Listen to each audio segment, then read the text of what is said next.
just a little guy. No, it's just also my birthday. I'm a birthday boy. It somehow always worked. And then Stokely just quote tweets it. Fuck you.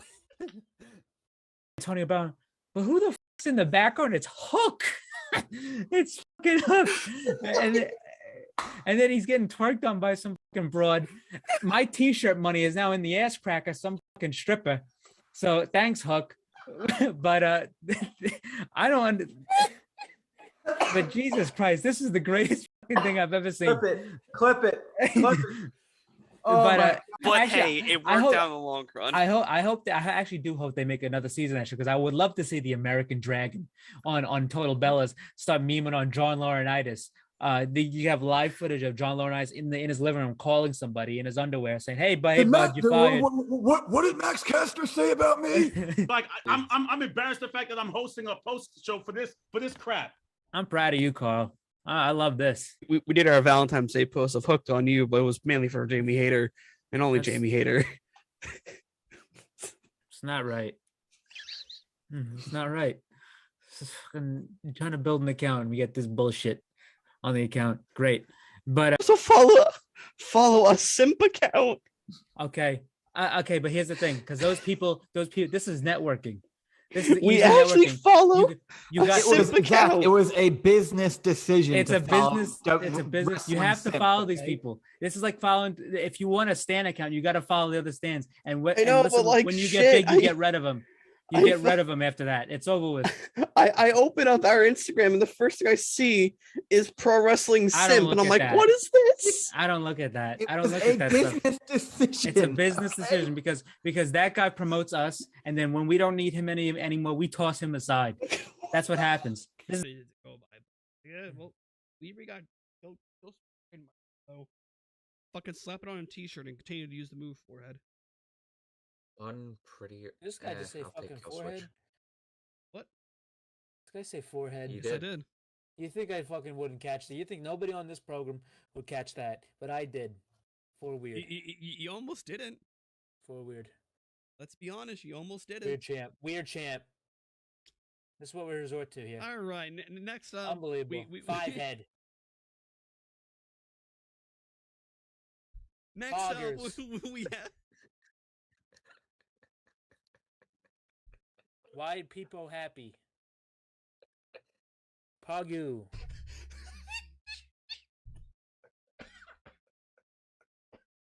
Weird champ. For weird. Forehead. Oh god. Franker faces. Oh. Wowie. Why people sad. What else? Look at how red my face is. What else we got? Let me go on Twitch right quick. Okay. Why? Why do people happy? Keck W, LOL W, XQCL. All right. The Acclaim promo now. You were backstage. Okay. They're just like, yo, it's not gonna be a triple. It's not gonna be a No, dude, we're gonna do a fatal four-way poggers, bro. Thanks for the fucking bits. Fucking damn it! Jump off a roof. Well, they just lost Gunther, so I don't know how that is gonna survive. But what's it called? But the Third Reich faction. That's Imperium's gonna turn to the Third Reich now. But he posted a picture on Twitter with Sean Dean. He's got his castle. It says Justice on it. and then somebody says Hook is some fucking girl says on Twitter, Hook is what? Stokely, I hate your bald ass so much. And then Big Stoke on Twitter goes, wow, Hook will pay for his crimes. It was confirmed that there was a forearm fracture which required a cast. I am distraught. I rolled dice with my left hand, so I'm please don't make me sue this company, Tony Khan. Please, you know that a portrait of your father that's hanging in your office? Well, once I own this company, I'm replacing it with a big-ass photo of James Brown. Yep. Every time you see the Godfather of Soul sweating in drug-fueled rage at the Apollo, you're gonna think of me. Sounds pretty miserable, bro. Do the right thing. punish this little bastard Hook and write me a fat check. By the way, here's a photo of me with my best friend Al Sharpton. It means absolutely nothing, by the way. Blushing face. But somebody tweeted, he tweeted, Hook is a piece of shit, and then somebody tweeted this. Some woman, I dated a 5'8" guy who taunt every jack. Oh wait, I dated a 5'8" guy who taunt every jacked. 6'3" bro he met until they pulled their first back to beat him up. Whereupon my ex would go, hey, come on, I'm a little guy. I'm just a little guy. No, it's just also my birthday. I'm a birthday boy. It somehow always worked. And then Stokely just quote tweets it, F you. Tony Brown, but who the f***'s in the background? It's Hook. It's fucking Hook. And then he's getting twerked on by some fucking broad. My t-shirt money is now in the ass crack of some fucking stripper. So thanks, Hook. But I don't. But Jesus Christ, this is the greatest fucking thing I've ever seen. Clip it. Oh, but actually, hey, it worked out in the long run. I hope that I actually As do per the hope they normal make guys, another show season will because I start would in love to see the just American a Drag few on Total Bellas minutes when start for the memeing on John entire cast Laurinaitis. and crew to file You have on live in. footage of John And Laurinaitis then we in his will living get room calling somebody in his underway. underwear saying, "Hey, Did babe, you fired." what did Max Caster say about me? Like I'm embarrassed the fact that I'm hosting a post show for this crap. I'm proud of you, Carl. I love this. We did our Valentine's Day post of Hooked on You, but it was mainly for Jamie Hayter and only Jamie Hayter. It's not right. It's not right. It's fucking trying to build an account and we get this bullshit on the account. Great. But So follow a simp account. okay. Okay, but here's the thing, because those people, this is networking.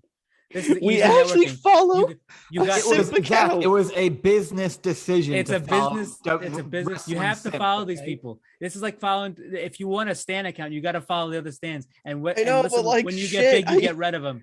You I get thought- rid of them after that. It's over with. I open up our Instagram and the first thing I see is pro wrestling I don't simp, look and I'm at like, that. what is this? I don't look at that. It I don't was look a at that stuff. business decision. It's a business okay? decision because that guy promotes us, and then when we don't need him anymore, we toss him aside.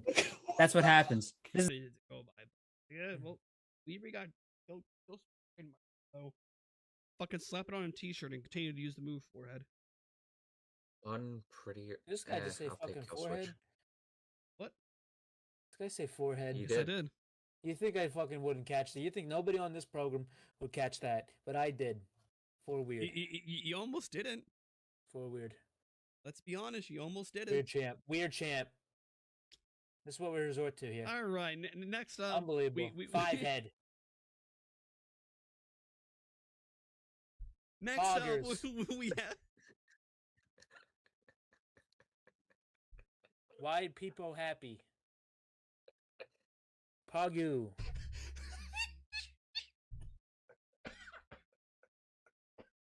Weird champ.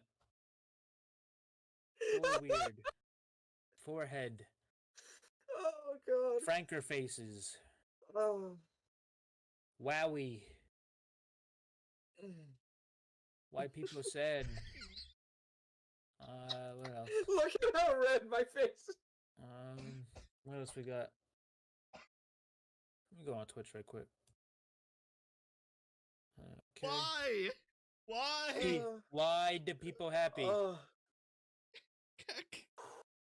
Tech W, LOL W, Oh. XQCL. All right. The Acclaim promo now. We were backstage. Okay. They're just like, yo, it's not gonna be a triple. It's not gonna be a No, normal. dude, we're gonna do a fatal four-way. Poggers, bro. Thanks for the fucking God. bits. Fuck, damn it! Jump off a roof. Well, they just lost Gunther, so I don't know how that is gonna survive. But what's it called? But the Third Reich faction. That's the Imperium's gonna turn to the Third Reich now. But he posted a picture on Twitter with Sean Dean. He's got his castle. It says Justice on it. And then somebody says Hook is some fucking girl says on Twitter, Hook is what? Stokely, I hate your ball ass so much. And then Big Stoke on Twitter goes, Wow. Hook will pay for his crimes. It was confirmed that there was a forearm fracture which required a cast. I am distraught. I rolled dice with my left hand, so I'm. Please don't make me sue this company, Tony Khan. Please, you know that a portrait of your father that's hanging in your office? Well, once I own this company, I'm replacing it with a big ass photo of James Brown. Yep. Every time you see the Godfather of Soul sweating in a drug-fueled rage at the Apollo, you're gonna think of me. Sounds pretty miserable, bro. Do the right thing. Punish this little bastard Hook and write me a fat check. By the way, here's a photo of me with my best friend Al Sharpton. It means absolutely nothing, by the way. Blushing face. But somebody tweeted, he tweeted, Hook is a piece of shit, and then somebody tweeted this. Some woman, I dated a 5'8" guy who taunt every jack. Oh wait, I dated a 5'8" guy who taunt every jacked. 6'3" bro he met until they pulled their first back to beat him up. Whereupon my ex would go, hey, come on. I'm a little guy. I'm just a little guy. No, it's just also my birthday. I'm a birthday boy. It somehow always worked. And then Stokely just quote tweets it. Fuck you. Tony about, but who the fuck's in the background? It's Hook. It's fucking Hook. And then he's getting twerked on by some fucking broad. My t-shirt money is now in the ass crack of some fucking stripper. So thanks, Hook. But I don't. But Jesus Christ, this is the greatest fucking thing I've ever seen. Clip it. Oh but actually, hey, it worked out in the long run. I actually do hope they make another season actually, because I would love to see the American Dragon on Total Bellas start memeing on John Laurinaitis. You have live footage of John Laurinaitis in his living room calling somebody in his underwear saying, "Hey, bud, you're fired." What did Max Caster say about me? Like I'm embarrassed the fact that I'm hosting a post show for this crap. I'm proud of you, Carl. I love this. We did our Valentine's Day post That's of good. Hooked on Also, You, but it there's was no, mainly for Jamie Hayter and only Jamie Hayter. There's no Stokely Twitter this week. Nothing much happened. Right. It's not that'll right. save us a few. I'm trying to Definitely. build an account and we get this bullshit on the account. Great. But So follow I need us. to adjust this, but it is Wednesday, guys. You know what that means. It is time for your weekly dose of the Pro Wrestling Injection, right here on the Pro Wrestling Injection YouTube and Twitch. As always, I'm here joined by my illustrious panel of co-hosts. But to start off, I am the outlaw of Long Island, Zach Droll. As always, I'm here joined by, as I said, my illustrious panel of co-hosts. To my right, we have Mr. Marathon himself, Mike. I'm also just fixing all the graphics now. Everything looks good. And then down below, we have the Goon Christian. How's it going, everyone? Pretty good. Pretty tired. But pretty good. Pretty good. Still recovering from Osprey Omega. Just before we get to the show, just before we get to just an update from the promo after they went off the air. Sting told the crowd that he might need stitches in his lip, and he has a loose tooth from the ladder table spot, which it did look so because his lip was busted after that spot. But anyway, yeah. All right. And okay, so that's the one bit of breaking news, but now we have some news to cover.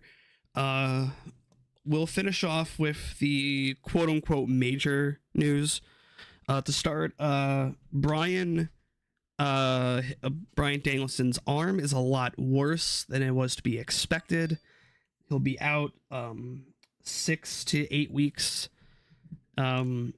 Going up by the X-ray, it at least looked like a clean break, so it wasn't like completely shattered. So like there's a window of it taking less time to heal, but be safe than sorry, especially with Brian.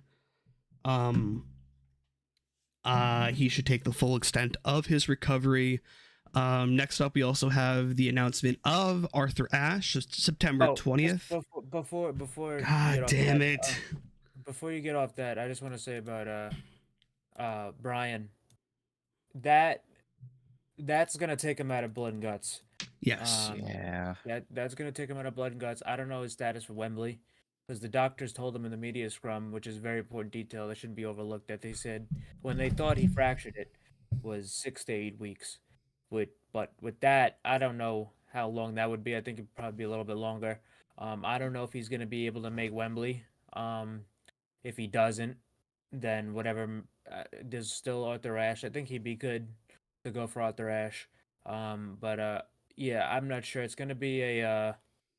It's gonna be a probably against the clock around Yes. Wembley time. It depends on what he's doing, but you could probably rule out a big time matchup for him on that show. Like I could see him doing like a 6-man tag or something like that, where he could just hit 5 moves on a hot tag and win. Uh, but uh, but yeah, I'm not sure. We'll see. Then so now we have the announcement, at least for us, speculative. Well, for me, I'm not 100% sure if I'm going or not because I still haven't gotten my schedule yet for work, which fucking sucks, and they're very slow on putting me into the system. So that is to be determined for me going to the show. But Arthur Ashe Grand Slam is happening September 20th in Queens, New York. So with that added factor, if I don't go, expect a watch along. If all of us end up going, don't expect an episode. Simple as that.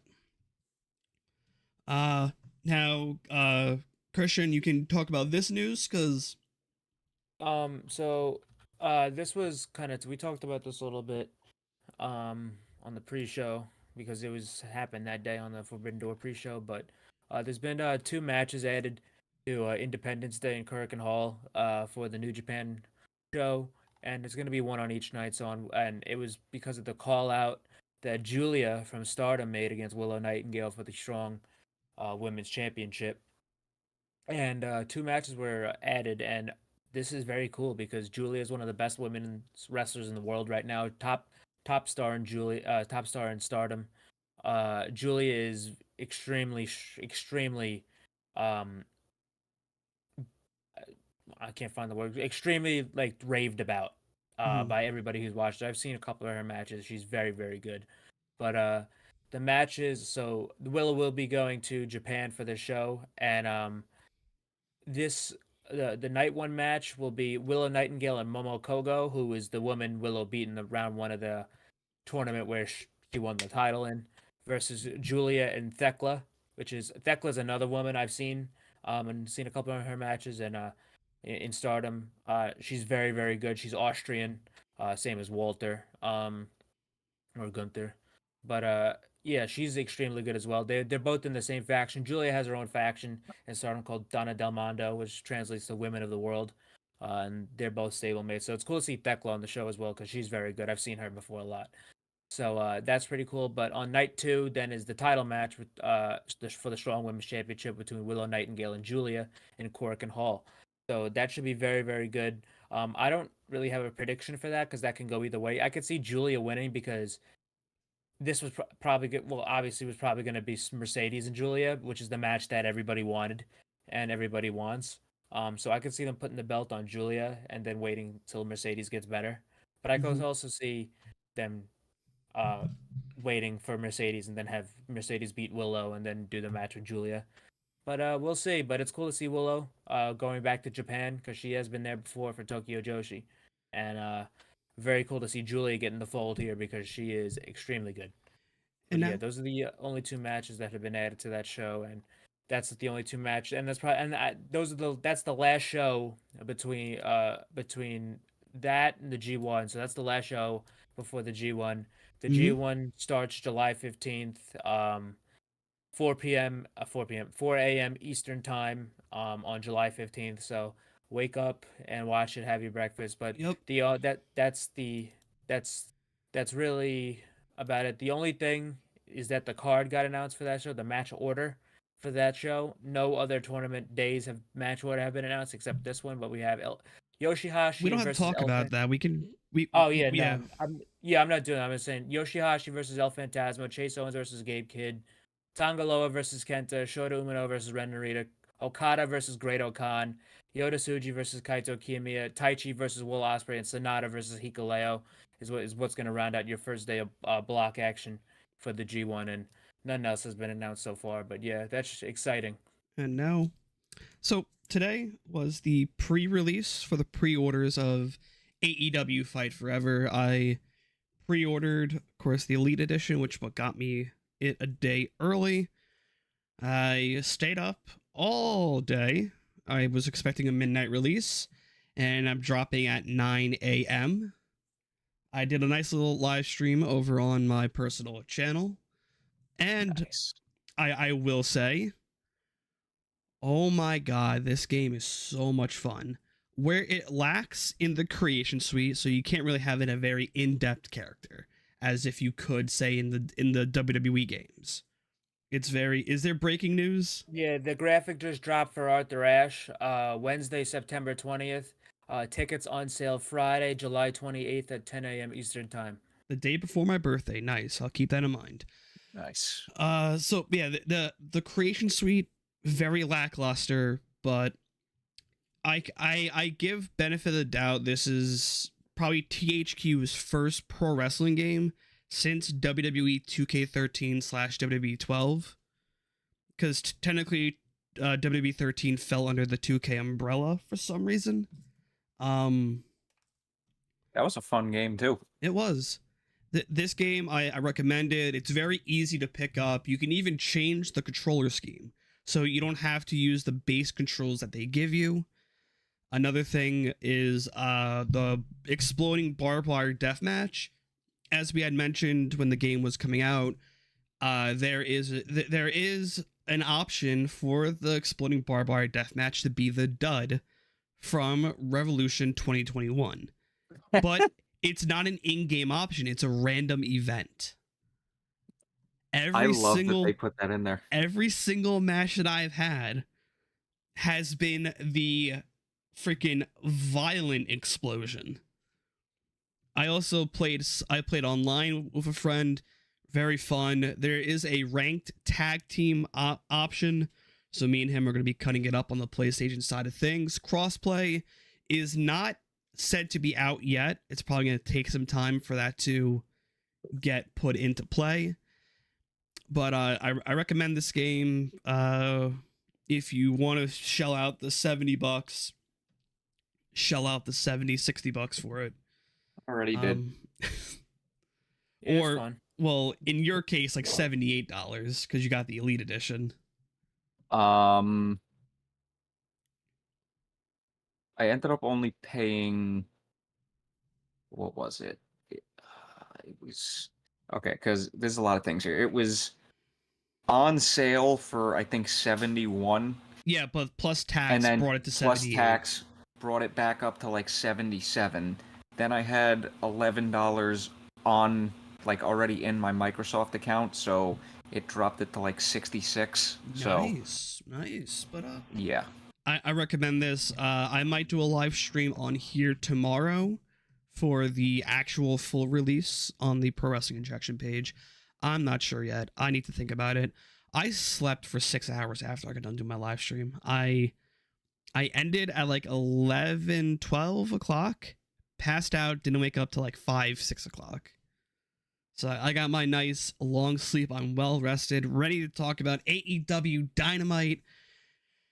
So let's just jump right on into this. Kicking us off tonight for AEW Dynamite, we had Jon Moxley versus Tomohiro Ishii.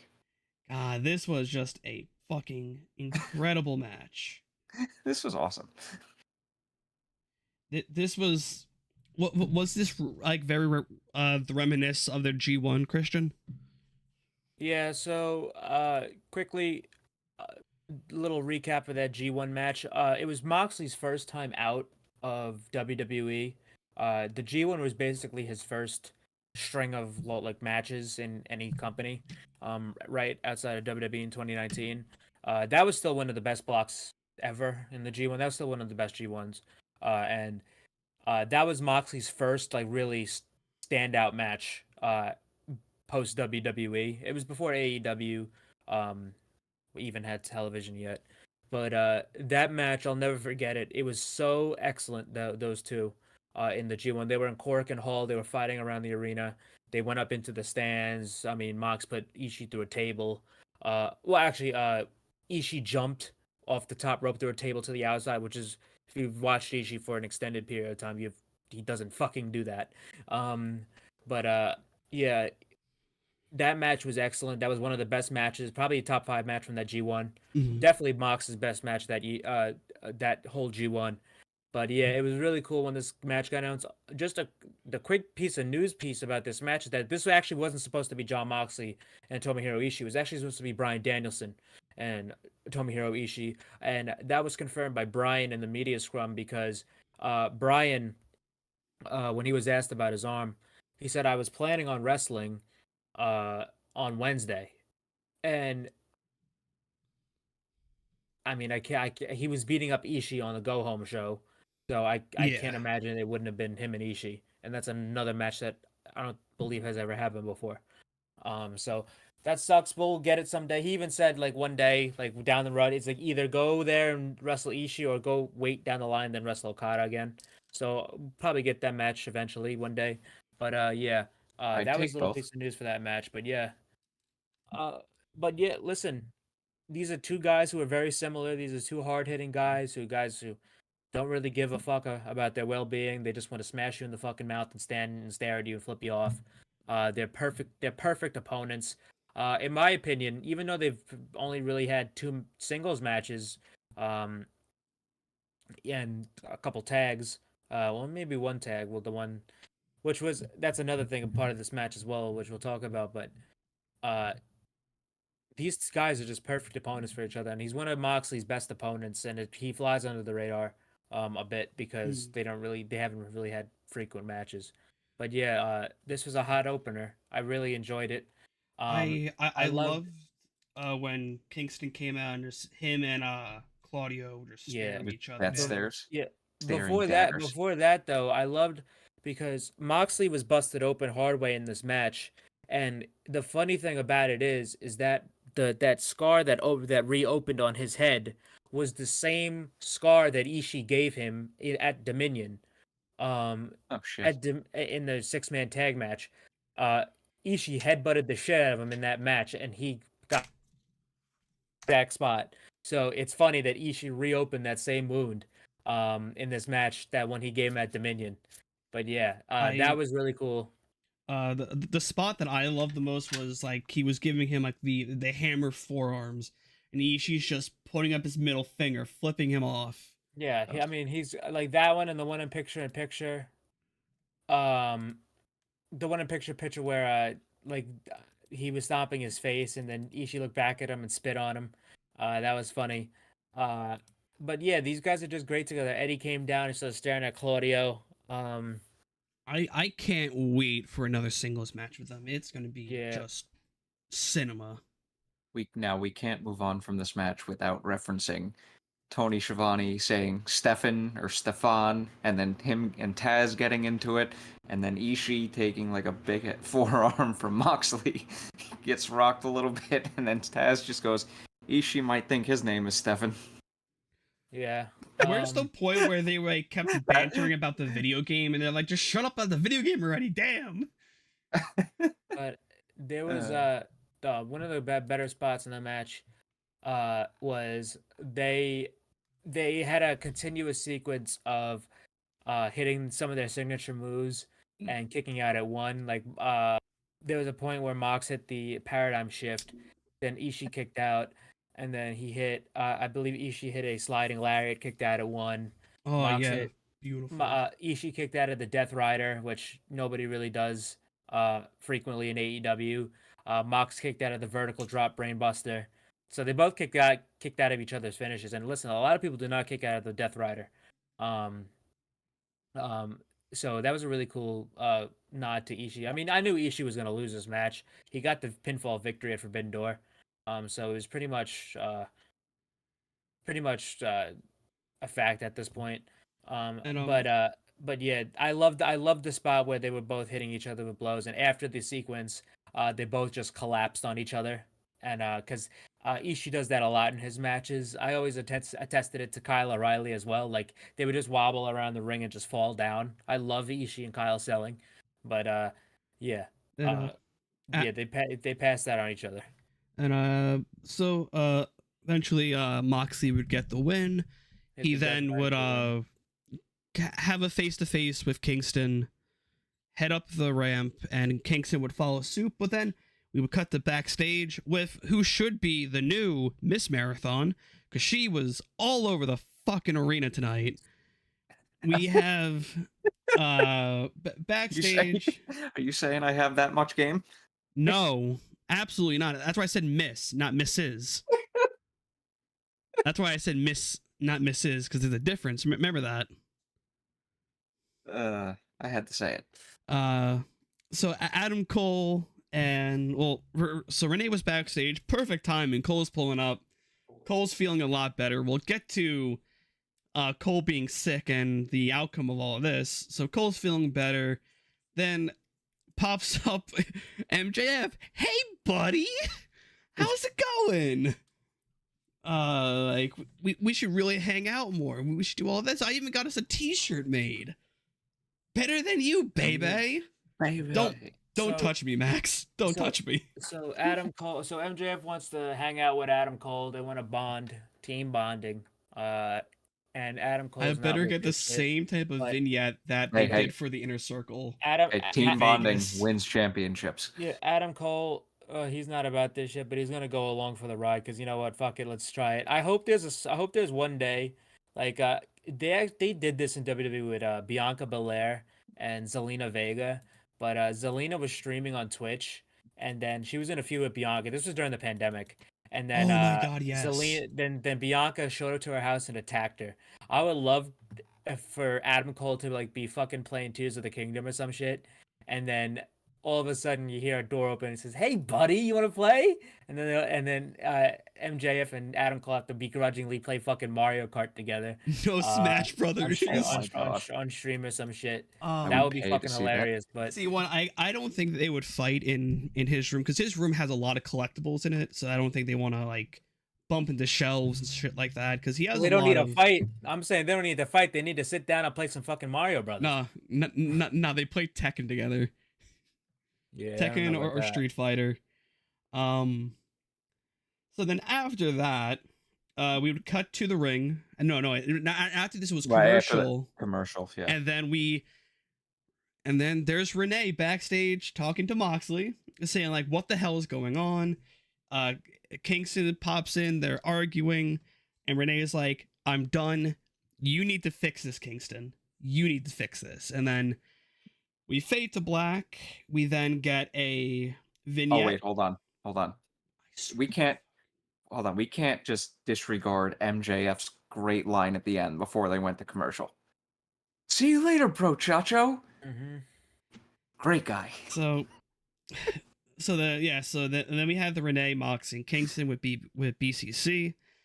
We then would have a video package for Kenny and Will with it ending with Will saying, "So you want to finish this? I know a good spot."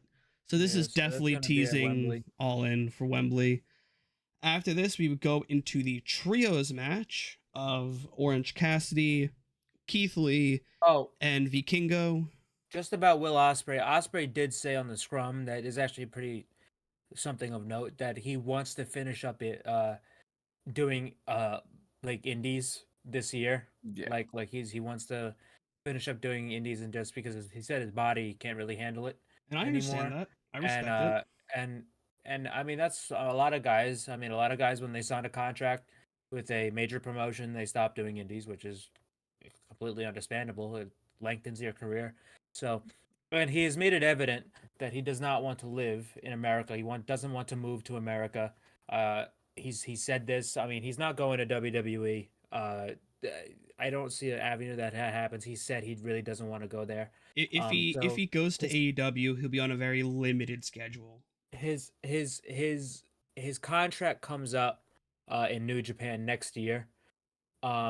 And he himself has said that he thinks him and New Japan are going to get something done. And he says he wants to have a run.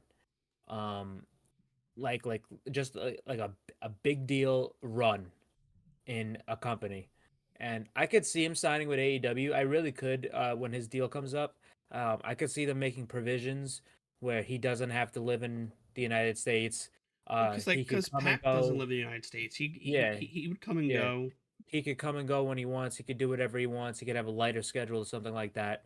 I could see that, but I think that he'll probably end up re-signing with New Japan, and Mm. then maybe even having something in his contract where he could work AEW whenever he wants. Now, That'll probably be the best course of action for him. am I right? Am I wrong? Doesn't like AEW also help with like flights and everything that like they help pay for them? What do you mean? Kind of like how like WWE doesn't pay for their talents' flights. They But, like, don't. They do. I thought they don't pay for. No, they don't. They can't do that. They don't pay for a certain people. No. So the only thing that they didn't pay for was the cars. Like remember, like the ride along show, like the cars. Those were obviously paid for because it was a WWE production. But I believe that has changed. I'm really sure that's changed. Because I now. remember hearing that, like, people had like flight issues because they couldn't get booked on a flight, or they also had hotel issues too. Yeah, I don't believe that's the case anymore because Okay. I remember like when like Austin Theory had to do something with Cena, like he was WWE like said we're flying you out to this and that. I don't think they would have to do that like because like when Tony Storm walked out, she didn't get on her flight that WWE planned for her. So Okay. I really think that was a thing. Okay. I don't think that's because I could have sworn I remember her like some talent. And I know AEW because Christopher Daniels talked about it once that even if they do have to, there's like a program where you get reimbursed. Mhm.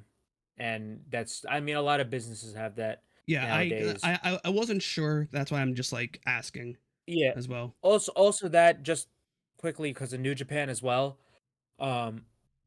There's I forget what it actually is like currently, but Mox has a thing like, but there's like a new ordinance that lets foreigners come to Japan more easier now. Mox has a resident card now, so he can go back and forth when he wants. So that's why he's going to like the Independence Day show. But like you don't need a work visa anymore for an extended period of time to be over there. For like to like live over there. Like Mariah May in Stardom. She's based out of the UK. She's British. But she's been there for months, living there, and I don't believe she has a work visa. But So, yeah. But back to stuff's changing with Japanese like ordinances when it comes to travel. Well, yeah, back to the show. So we had the trios match. We had Orange Cassidy, Keith Lee, and Vikingo taking on pretty much 2.0 again. So we just call them 2.0 with Garcia, and Arden Parker. I thought this was funny as shit. The way this match was made. Oh yeah, we gotta fucking talk about this. Yeah, so basically in the back, because Trent and Chuck are not in the States because they're in France right now promoting the video game. And Bandito has a broken wrist. So none of the best friends. What we have to talk about though is the audio fuck up when you had Garcia and 2.0 doing their promo, and you get Excalibur talking over it, and then still talking over Orange Cassidy talking to Keith Lee about setting up the match. That was bad. Don't know what the fuck happened there. Don't know why Tony Khan didn't be like, hey, Excalibur. Shut up. We have picture in picture on a video package here. You gotta just. We didn't hear it. It's probably right behind the stage. I always wondered that too. Like they probably don't fucking hear that shit. I mean, I understand why guys are in the truck. No, but like their headsets are direct link to Tony Khan. Oh yeah, I know that. But I'm saying like fuck, dude, just like fucking all that shit. But this was kind of the way they made the match. The way not even that though, but the way because they posted both these promos before the show. Okay. Uh, and I watched him. It was funny because Arn's like, I gotta find two people. He literally does not move. He just looks to the right. He's like, all right, Keith Lee, you want to do this? And of course, like, hey, no one else will fight me, sure. And then he's like, all right, cool. And he looks at Vikingo and he's like, yeah. And then fucking Vikingo gave him the thumbs up. No, And he's it like, was done. No, it was You Alex still like need one more. Yeah, yeah. So you still need one more. Then Keith Lee walks out of frame. He looks at Vikingo.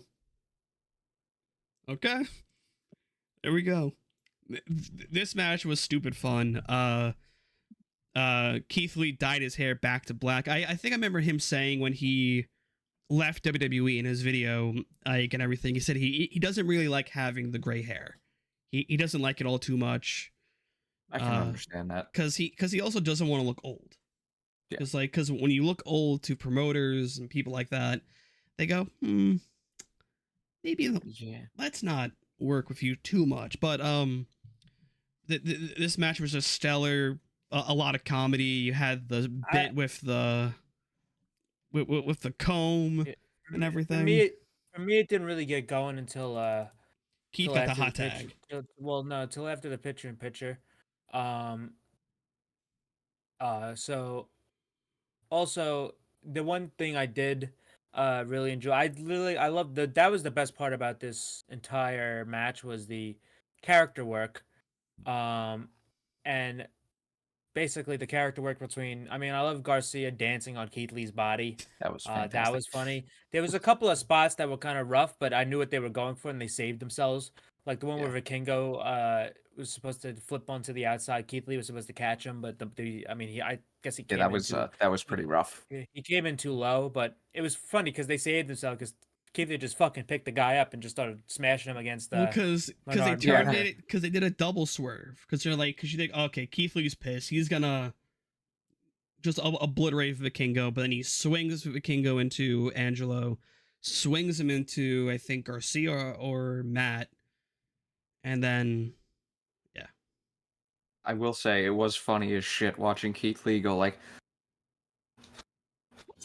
whoa, nope. And then, he then, but ultimately, Orange Cassidy got the pinfall victory here. Orange Cassidy's getting really banged up. Can't wait to see who's going to be the person to take it off him. I think they are building here to Garcia getting another shot because and to be honest, I wouldn't be surprised if he won. Oh, same. And that wouldn't be. Is there any Buffalo shows scheduled? No.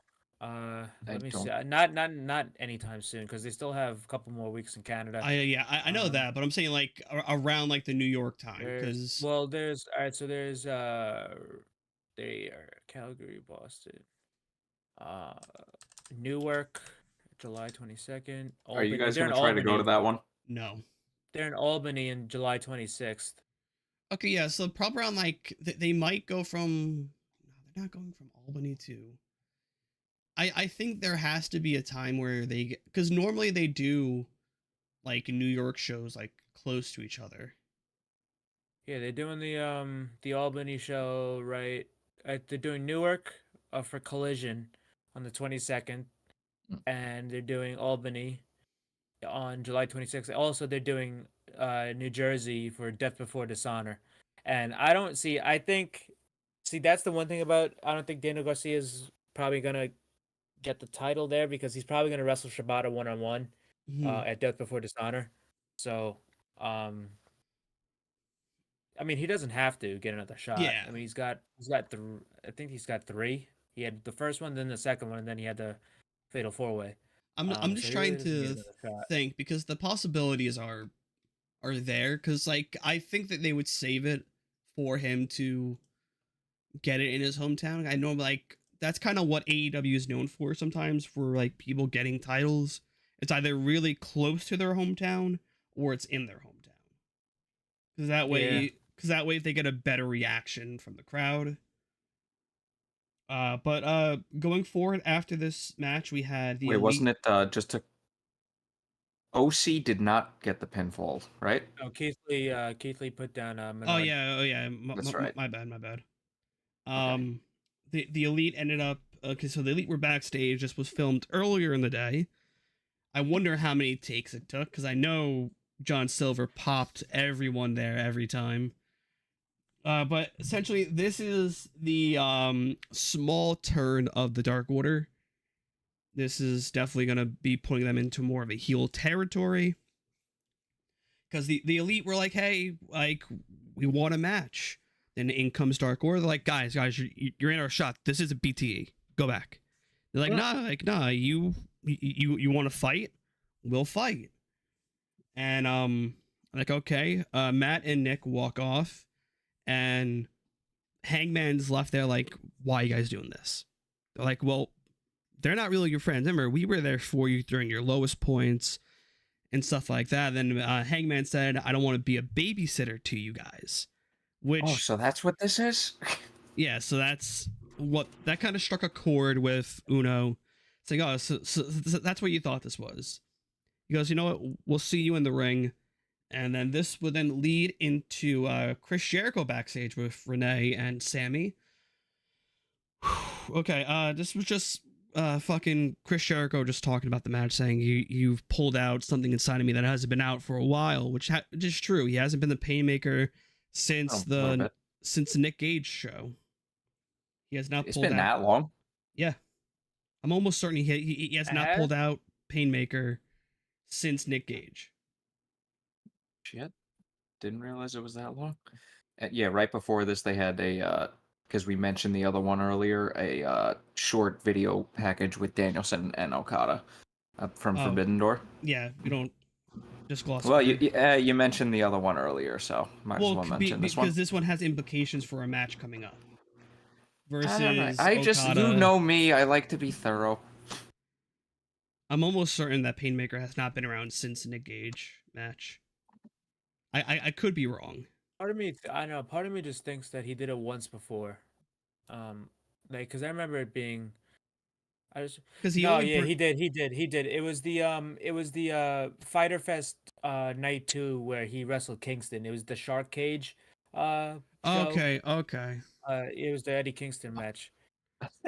I still remember that they couldn't get the door open. Menard and Parker just go, or Garcia just go, whoop, right through the fucking cage. So Jericho just bringing up this, talking about how he's pulling out a demon from inside of him. After this, we would then go into Dark Order versus the Elite. This match was just like, so you could definitely tell that this part of Canada isn't for the Elite because they got very little of a reaction and leaned more heavily on the boos. But hey, that's the business we're in. I hate how the situation divided fans. It shouldn't have, but I digress. But also, it makes for fucking fun ass crowds, and like regardless of Kenny, Matt, Nick, Hangman. I mean, Kenny is really the only one that's really spared. Yeah. Kenny, if he's with the Bucks, then he'll get an adverse reaction. But the Bucks, Hangman, and Punk, every time they're out there, it's either fuck the Elite, fuck CM Punk. The crowd, no, I'm not even saying that. I'm just saying the crowd is not sitting on their hands. Those guys are getting adverse reaction. Well, they're just getting gigantic reactions. Yeah, positive or negative, mostly mixed, and it makes for a fun ass atmosphere. Like it also played into this match too. You will also, but so like on Collision, Punk's matches have been a lot more fun just because of the crowd. I mean, look at the match with Satoshi Kojima at Forbidden Door was 10 times better than it had any right to be because of how fucking funny the crowd was with Kojima. Larry. Also, fuck Pepsi. Pepsi sucks.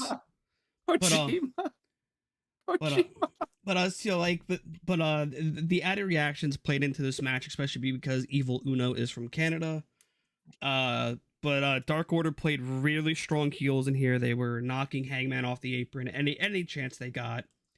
The match ended. Yeah, Hangman was getting booed there for a little bit, like flat out booed. Well, because like I loved during the entrance the close up on Hangman singing "Carry On" when we were stunned, especially that one part. The the main story of this match was Hangman did not want to fight the Dark Order, so he would because they're tag out. friends. Yeah. He would tag out. Or so The he Bucks thought. the Bucks had no really qualms about wrestling them, but fucking this guy did not want to fight these guys, but he was forced to because Reynolds was trying to get him to fight. Silver was trying to get him to fight, but then Uno ended up slapping him across the face, and then that's when Hangman snapped into it and really started trying to work the match here. But I really enjoyed the finish, where basically the they Hangman was about to hit the buckshot lariat on Silver, and he's like, he was just kept thinking like I didn't want to do it. There was some great near falls with the Dark Order. But I thought for a minute, like, oh my god, they're gonna get him. But then the Young Bucks ended up getting Silver. They held him up, and Matt was screaming at him, "Do it, do it, do it!" And then Hangman ended up giving Silver the buckshot lariat, and then the Elite picked up the victory. Shortly after that, the Blackpool Combat Club rushed the ring I and started think beating them down with chairs. a thing to note was after the buckshot lariat, after the pinfall, you can see that like Hangman was in Silver's ear, like, I'm sorry, I'm sorry, I had to do Yeah. that. Yeah. So they rush the ring. Eddie Kingston runs down to try to save them. The Dark Order is walking away saying, "You did this to yourself, Hangman." Yeah. So yeah, the Dark Order did not help Hangman. Moxley took the screwdriver to Hangman's head. He was bleeding all over the place. God, that visual Dark, just Dark Order fucking completely just left them there to the wolves. So they weren't fully gone yet. They were still on the ramp, but the visual of Hangman just bleeding, looking up at them from the ramp, from the ring to the ramp. That is the biggest like seed plant I've ever seen for a story that is gonna boil over to a really big thing in the near future. That's like that moment itself, because like if you were to look at it from say like a movie standpoint, like you could probably picture as Hangman is looking at his old best friends. There, he's probably like reliving every memory. You had the memory of them on the lawnmower during the pandemic. You had the 10-man tag team entrance that they had in 2021. All the memories, all the good times, but those are now just away because Hangman decided to go back to his old friends. And it's like this is just like with the fucking Dark Order. I mean, that was a cool element to the story. When this is all when this comes to head, like they'll get a couple matches. It's not going to be as big as the Blackpool Combat. It'll probably be it's not. small. It's but gonna be like a. But it's still it's gonna not be. Gonna be. It's not gonna be a main event type of fucking feud. It's still gonna be really good. Like they'll get like maybe a match or two out of it. It'll be fun for when it's around. Cause I'm like I love Silver and Zanuno, but you're not gonna fucking make people believe that they're viable challenges to the Elite after they just fucking dealt with the Blackpool Combat Club for months. It all depends on how Dark Order goes about their new personality afterwards. I understand that, but there's nothing they could do that is gonna get have them get the same or more of a reaction than people when people see Moxley. Oh no, I'm not saying that. I'm talking about like if we're going at a standpoint on a feud, yeah, sure. Like the Elite just got in this case, say going into that feud, they just got done with the Blackpool Combat Club, the most brutal fucking team in AEW outside of House of Black. But like then you see it, like it all depends on how they treat their character going forward. That's the one thing I don't want is the Elite to come out of this feud and or not to come out like for the Dark Order to get involved in this feud like directly. Like they do not need to be a part of this until it's over. Oh yeah, I agree with that. Like then it's getting too much. And when the Elite come out of this feud with Blackpool Combat Club, to be honest, like maybe get a match or two out of the Dark Order stuff and then or maybe just Hangman do it because Listen, I love the Elite and the Blackpool Combat Club, but I really would like to see the Bucks back in the regular tag division. After I this is agree. over with, I want to see Hangman do his Hangman and Kenny do their own thing. But Because the potential matches, same with Claudio and the Claudio Mox and Yuta in the Blackpool Combat Club, because the potential matches there are a lot more appetizing than just more trio stuff with like the Dark Order, because you could, I mean, they're on the road to doing Takeshita and Kenny. They're definitely probably gonna do Hangman and Takeshita again. The Bucks, and you could do the Bucks and some of the newer tag teams on the scene now, like the Bucks and like the Guns right now. The Bucks and the House of Black. Even like because we only saw like a little bit of that. yeah. You could obviously again do the Bucks and FTR. Um, Um, but so there's a lot of great stuff they could do outside of just group shit. So, as we mentioned, Dark Order did not Dark Order. The Blackpool Combat Club stormed the ring with chairs, beating down the Elite and Kenny Omega. Not Kenny Omega, Eddie Kingston. Sorry, I'm like scrambled brain. I'm like so many names in my head. But Mox would then get on the mic saying, as a friend of mine once said, "Blood and guts, TD Garden, Boston. This is going to be a really great match." I definitely. So what they have. Mox, Wheeler, Claudio, Takeshita. What then you have the Bucks, Kenny and Hangman. So that's going to be like the 4v4, unless they want to 4v4. add one other person. It'll be 4v4 because Kingston won't be able to be in the match, because he'll be in the G1. It all depends on they could get like one other like two other people involved for each side, like one person for the Elite. They could do that. Like it all depends. Like that's like I always thought Ibushi would be a part of it. Like it would be Kenny, the Bucks, Hangman, and Ibushi. Yeah. And then the Blackpool Combat. Well, now with Danielson out, it fucking throws a wrench into all this. But you would have Mox, Claudio, Yuta, Takeshita, and then it would be Danielson. But now that Danielson's out, that's where the problem shows up, where they might be kind of fucking screwed because they can't get Shota because he'll be in the G1. They can't get Osprey because he'll be in the G1. And well, it all depends on who these other family members. Yeah, and that's the one thing about the family. I don't want them to like rush somebody into like his deal, because like I don't want it to be just some fucking jabron. Like I don't want I want Callus's guys to be all fucking killers. Like this guy has Takeshita and fucking Will Osprey. Well, I agree. I mean, where do you go from there? Like, I mean, these are two of the best wrestlers in the world, and that's a tough task to get somebody else. And I don't know who that person is that is not a part of New Japan Pro Wrestling, who wouldn't be in the G1.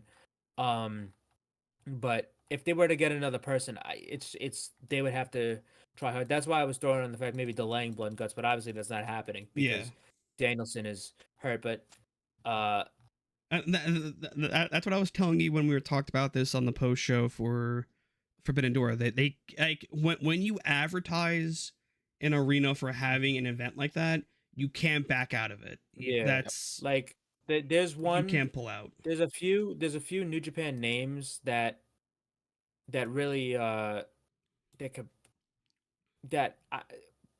Don Callis especially could probably do something with. Like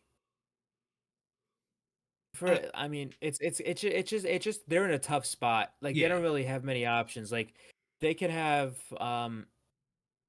like for his family. Like, I was thinking because they need one more person. They don't need two. Because like I could see like Aussie Open being with them because of Osprey. But yeah. Well, I'm saying two really as in one each. That's what I was referencing. Yeah, but I think now since this is kind of fucked up now, they should just keep it at 4v4 with Kenny the Bucks, Hangman versus Takeshita, Mox, Yuta, and Claudio. Because if you add Ibushi, that's gonna fuck everything up because like Ibushi could realistically factor into this at any point at any time. Yeah. But if they found a way to get somebody, I mean. That's the best thing about Callus's faction is that we have no clue who's going to be in it. besides Osprey and Takeshita. So But we'll see. after this, we had the Owen Hart tourney video package. It pretty much was the same thing from Collision, just minus Punk and Kojima because that match had already happened. After this, we then go to backstage with Adam Cole and Roderick Strong. They're just talking, and then then Roddy is like, "Do you really trust MJF?" And Cole goes, "Hell no." Just gonna play along. I'm just gonna play along. And then MJF walks up. Hey, it's my favorite generic white guy. It was like, what's up, generic white guy? That shit was fucking funny as fuck because that was everyone's biggest complaint about Roddy in NXT. Is that he was a generic white guy. God, Roddy's gonna beat the shit out of MJF when he gets the chance. But, yeah, that would be that's a great match. Fucking MJF and Roddy. So I hope that happens eventually. We're gonna get MJF. We're gonna get Roddy and Joe, soon enough. On Collision this week. I can't wait for that. On Collision this week, so that's gonna be great. But that was really funny. But Roddy's like, "You fucking really sure?" And then he's like, "Dude, he's gonna watch his back. Fucking just lay low for a bit." I'm like, "Dude, he's not watching this shit back. He don't even want to be here." He gets in the car with them, and then they're about to have a grand old time. These two.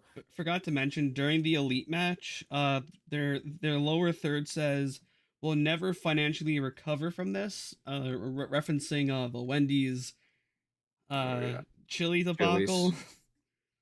Why did they leave Matt in charge? He screwed it up once, and they just let him screw it up again. Because they had faith in him. Man. They had faith. They should not have. Listen, they shouldn't, but they did. After this, we had Hollywood Jack Perry making his way. He came out to Tarzan Boy for the last time. He goes, "Whoa, whoa, whoa, cut it. You guys made me hate that song. You ruined it for me." I'm not sure who laughed on commentary, but he said, "I can't wait to get out of this godforsaken town along with these wildfires." Someone laughed on commentary. I'm not sure if it was Taz or Tony. Or Tony. It's always Taz, bro. It's always Taz. Because usually Tony's mean fucking stuff disgusted. It sounded like it, but it sounded like Tony's laugh. That's why I was confused on I don't know who. So Jack Perry did his thing. I gotta pull up the exact quote because I loved the quote that he said.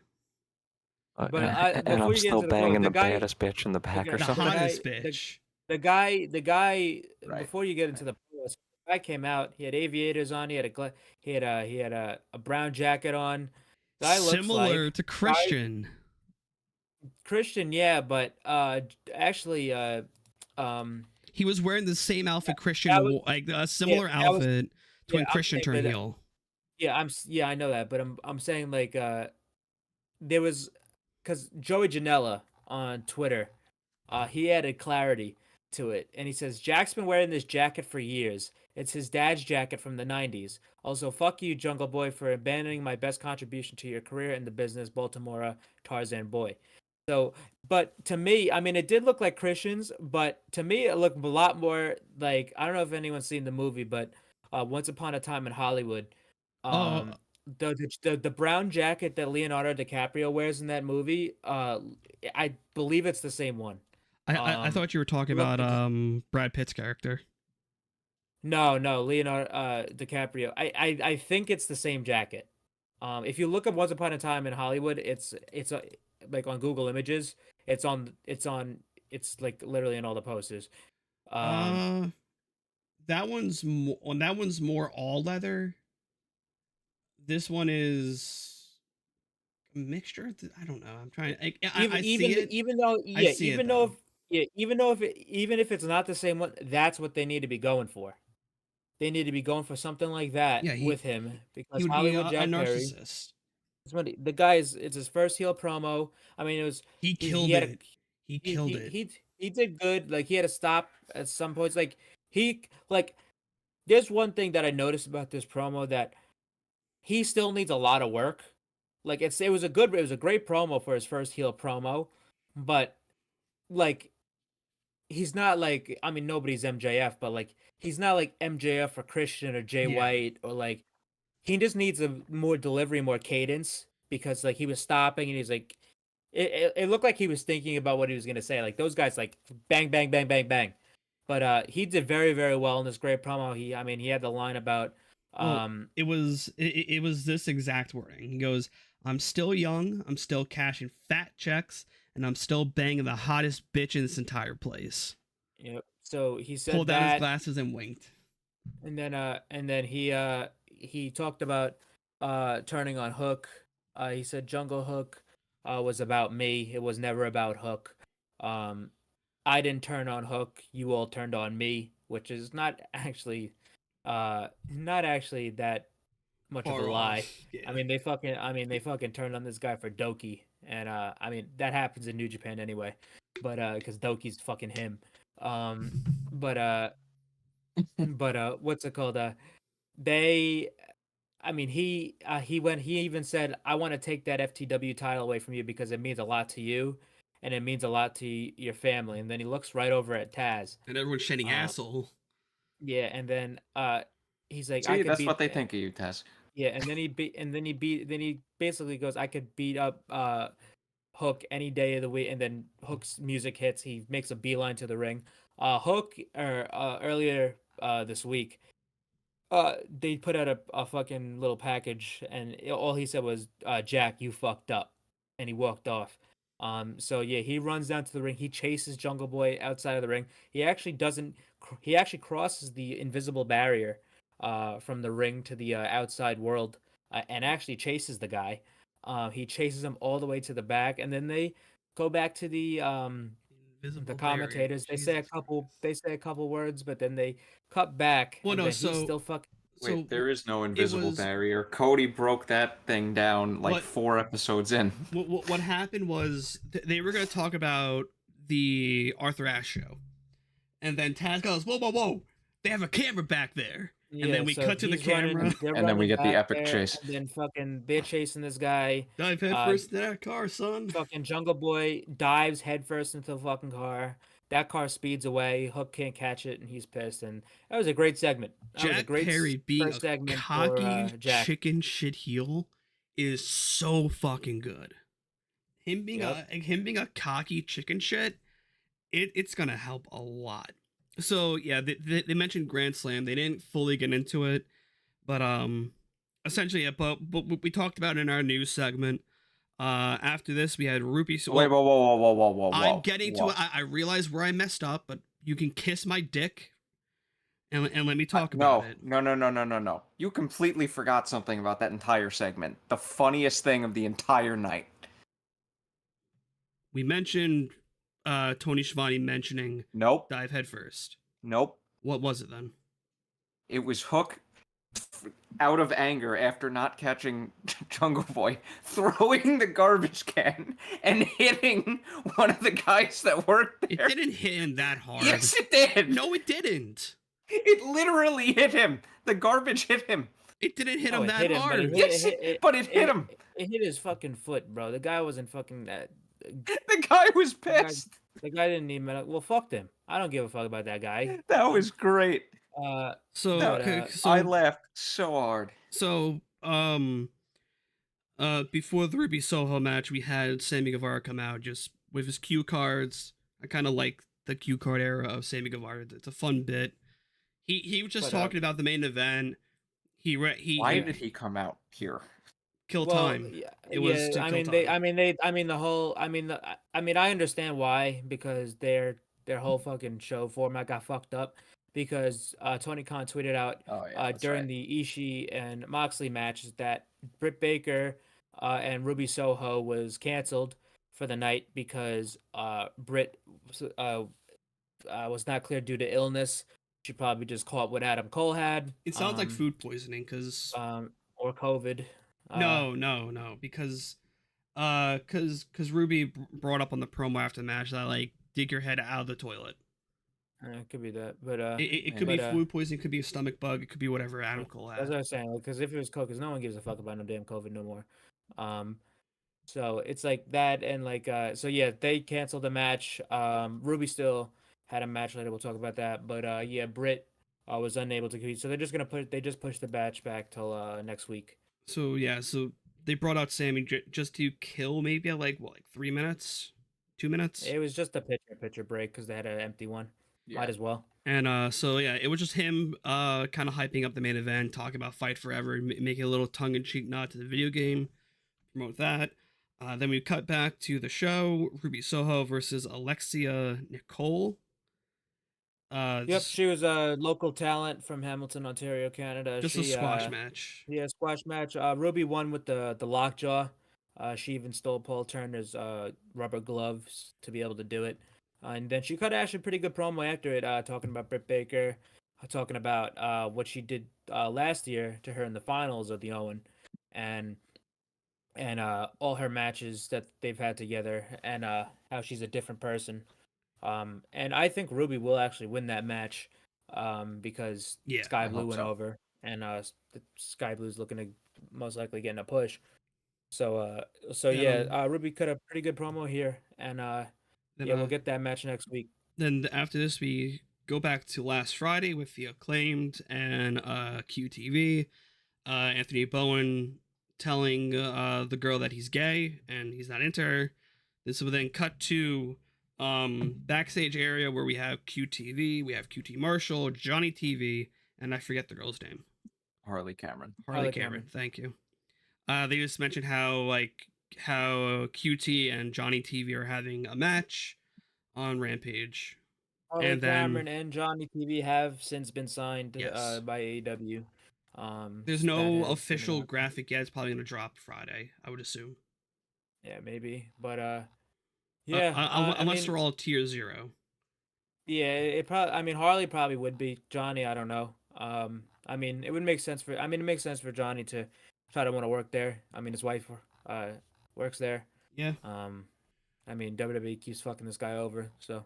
Then so essentially, we're getting QTV versus who again? Because we have the rundown of the card after this. So what's the rundown for next weekend, Saturday? Rampage. Rampage. They are doing Hikaru Shida versus Taya Valkyrie, which actually should be pretty good.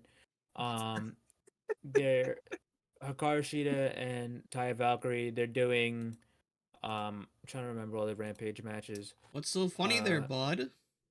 I watched the replay. He totaled the top of the garbage can, literally came off, hit the guy full on in the leg. So Taya Valkyrie, Hikaru Shida, Sean Spears. It was even funnier second time. Sorry, Christian. Sean Spears versus The Blade, QT Marshall and Johnny TV versus Matt Hardy and Isaiah Cassidy, who's returning from injury, and a Ring of Honor World Championship match between Claudio Castagnoli and Commander. That should be pretty good. And then we have the Collision rundown, which actually looks pretty good. I mean, most of it's been announced, but Collision actually is going to be filming on, I believe, tomorrow. Collision, they're taping tomorrow. It's going to be a tape show, the first tape Collision, and it's going to air at normal time, but they're going to tape it tomorrow. So beware of spoilers if you don't want them. But MJF is going to make his wrestling debut. Punk's going to be there on this Collision. We're having a TBS Championship match between Chris Statlander and Lady Frost, and we're having 3 Owen Hart Cup matches between Ricky Starks and Juice Robinson, Samoa Joe and Roderick Strong, and Powerhouse Hobbs and Dustin Rhodes. I believe that's all they announced for Collision so far. I think we should probably expect more tomorrow before it gets taped. And then they announced one match for next week's Dynamite for the Blind Eliminator Tournament, which is the team of Orange Cassidy and Darby Allin, who have teamed before, and the team of Swerve in Our Glory, Keith Lee and Swerve Strickland, got mysteriously drawn to be partners again for this Blind Eliminator Tournament. So that is actually pretty funny. I would actually really enjoy a Keith Lee, Swerve Strickland, MJF, Adam Cole final for that tournament. That would be pretty fucking funny. But I'm actually glad this is happening because I think this is probably the avenue and the vehicle that gets us to the eventual singles match between these two finally. Okay, just to clarify again, so I looked at that replay in now ultra slow motion. The lid hit him. The lid weighs less than a feather. So, okay. It's still funny. I don't know how it's funny. It's hilarious. That wasn't supposed to happen. Doofus shouldn't have been fucking standing there then. Oh no, he shouldn't have. It's his own fault, but it was still funny. So I'll die on this hill. there's no Stokely Twitter segment, not many Stokely tweets were funny that popped us this week. You might as well just do the fucking Satoshi Kojima fucking week, because that's, listen to me, I'm gonna take control here, because I'm not going through his whole Twitter, but this fucking guy maybe had the greatest tweet I've ever seen in Satoshi Kojima, and he was talking about, because he basically has a bunch of foreign fans on his Twitter, but he said because he tweets both in English and Japanese, so he goes, "My elbow drop hit his cock. Sorry, but it's not on purpose. Accident, because I don't have that kind of technology." That was the greatest fucking tweet I've ever seen. And then he followed up with, "Please don't call me an elbow cock drop. It's just an elbow drop." So that's what Kojima was on, because he did elbow drop Punk in the dick. Shit was fucking funny. It's time for the main event. Hello, my fellow my followers and foreigners. I'm happy and deeply moved and surprised and joy. Thank you. People who like wrestling and bread will be happy to follow me. Thank you, Kojima. Appreciate it. I love his ad. I love his ad. It's Cozy Lariat is his ad. Yeah, because fucking Bread Club. Cozy, I mean Ten Cozy, because that was his team with Hiroyoshi Tenzan. Well, yeah. So now it's time for the main event. We had a Texas Tornado tag team match taking place in Canada, of all places. This is essentially just a no DQ tag team match with the team of Sammy Guevara and the Painmaker Chris Jericho taking on Sting and Darby Allin. Sting is gonna end up dying in a fucking ring one day. My God. So Yeah. So the Painmaker, we had Jericho. Early on to the match, they were fighting on the outside. They fought into the crowd. There was a point where Sting was fighting with Jericho, and Jericho shoved a sign down his throat. But yeah, this was a fun match. It was a really sickening spot where Darby and Sammy, not Darby and Sammy, Sammy and Jericho, Irish whipped Darby into these steel steps. Darby flipped over the steel steps, like off of him, and I don't even know how the fuck this happened, and hit his tailbone over the guardrail. He went all the way through the guardrail. It was fucking nuts. It's only Darby Allin that could take these kind of bumps and just fucking walk away unscathed. But yeah. Also, still, Darby is still the only person in AEW that I've seen that has only ever bled the hard way. He never gigs. He has never once put a blade to his forehead in a single AEW match. Because he don't give a shit, bro. He care. He goes, "Make me bleed, bitch. Just make me bleed. Do it." So, is there more news? Oh no! I'm saying, what's it called? I'm just looking at that spot back, but then the big spot of the match is Darby sets up a ladder, and him and Sting set up two tables on the outside, and so they're ready. So Darby's climbing up. He puts Sammy on the table. He's ready to jump through this shit, but Sting gets on the other end and stops him.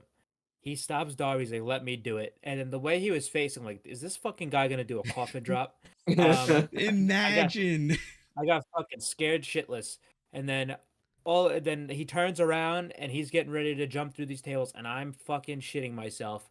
But he does it. He jumped off the ladder, out of the ring, through the tables, and he bashed his table on the second table. He bashed his lip on the second table, so he had a bloody lip, like a loose tooth. Which I think Sammy got fucked up too a bit. But he got it. He got it. He made it. The fact that Sting at 64 could do this is fucking needs to be studied. He is a fucking psychopath, and I love him. And that's my favorite thing about Sting. Like, he does not need to be doing that shit, but if he wants to do it, then who the fuck am I to say otherwise? Also, I'm just enjoying the last moments we have of Sting, because it's his last contract, and he's probably gonna retire soon. But this was fucking madness. When I saw Sting climb that ladder, I'm like, is he gonna? I thought the same thing. Is he gonna do a coffin drop? Then he turned around, and I'm like, oh, he's so far away from those tables. He's too fucking far away. This thing had the hops. And I legit closed my eyes. I'm like, I can't watch, but I gotta watch. I have to know what the fuck's about to happen. By the grace of God, he makes it. Yeah, so Sting made it. Then in the ring, Darby went for a coffin splash, and then he got hit in the back by Jericho with his skateboard. Darby actually also whipped fucking Jericho into a ladder, where it actually busted him open a hard way. Which that was pretty cool. Jericho's another one who he gigs, but like actually was that gets... hard way? It was too quick of a turnaround. I'm even watching the clip back. It was within like 10 seconds he was already fucked up. But yeah, but after that, Sting gets back in the ring with Jericho. Sting gives him a scorpion death drop, which that was fucking cool. But Jericho kicked out.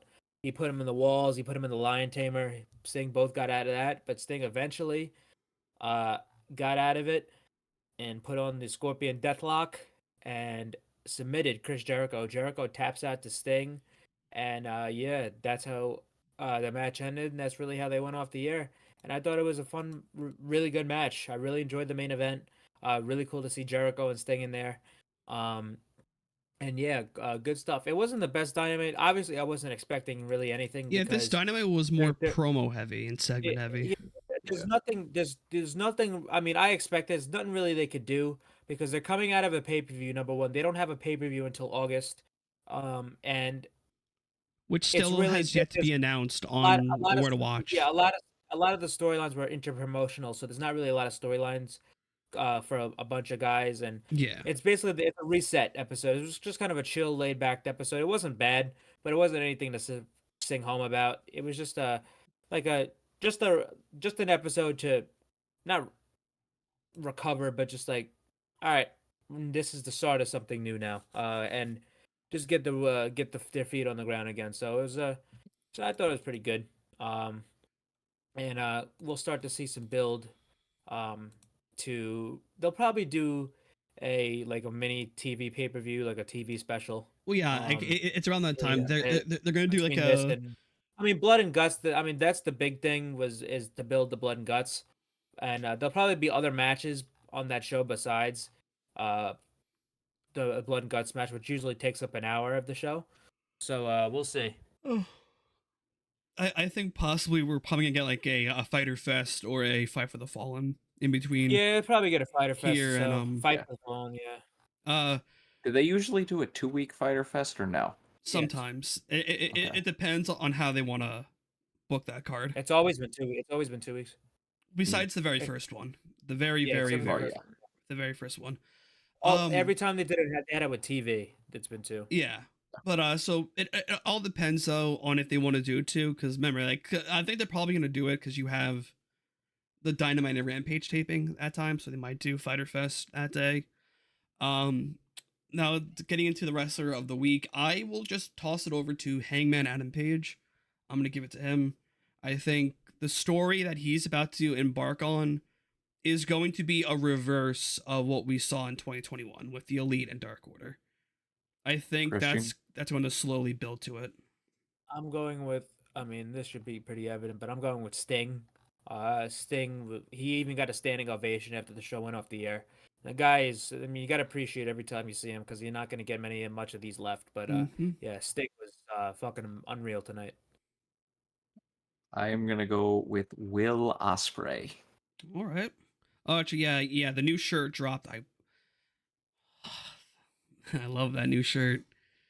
I watched back that spot from like a fan's point of view. Kenny thankfully did not land on his head completely. He landed on his shoulder more. But like the looked angle, right on the crown of his head.